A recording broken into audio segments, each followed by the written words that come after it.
அந்நிய பாஷைன்ற வர ஆதி சபைக்கு அப்போஸ்தலர் காலத்தில் முதல் இது கொடுத்தார். முதல் விஷயம் ரட்சிப்பின் சுவிசேஷத்தை அறிவிக்க கொடுத்தார். இந்த யூதனுக்கு மாத்திரம் இல்லப்பா, முழு உலகத்துக்கு ரட்சிப்பு. அதுக்கு ஆதாரம் பல மொழிகளில் பேசக்கூடிய வரத்தை வச்சு கொடுத்தார்.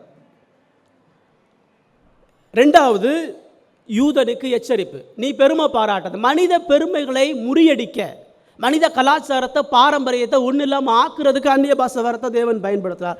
மூணாவது, 1 கொரிந்தியர் 14 சபையை கட்டுவதற்கு, சபையினுடைய பக்தி விருத்திக்காக இந்த வரத்தை கொடுத்தார். ஆனால் இன்றைக்கி இது நடக்குதா?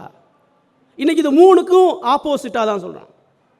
பேசக்கூடிய அந்நிய பாஷை அவன் மற்றவனுக்கு பேசலை. இப்போ நம்ம பார்த்த எல்லா இடத்துலையும் மற்றவன் சொல்கிறான். ஆனால் அவன் சொல்கிறான் நான் பேசுகிறேன்றான், நானும் கடவுளும் பேசுகிறோன்றான். அதுக்கு உனக்கு கொடுக்கப்படலையே வேத பிரகாரமாக பார்த்தாலும். அப்போ அந்த வர எனக்குள்ளே இருக்குன்னு சொல்லும்போது நான் ஒரு சிறப்பான மனுஷன்றான். நான் அந்நிய பாஷை பேசுகிறேன், நான் சிறப்பானவன்றான். ஆனால் கொடுக்கப்பட்ட நோக்கமே நீ சிறப்பு இல்லைன்றதை காட்டுறதுக்கு தான், நீ ஒன்றும் இல்லைன்றதை காட்டுறதுக்கு தான்.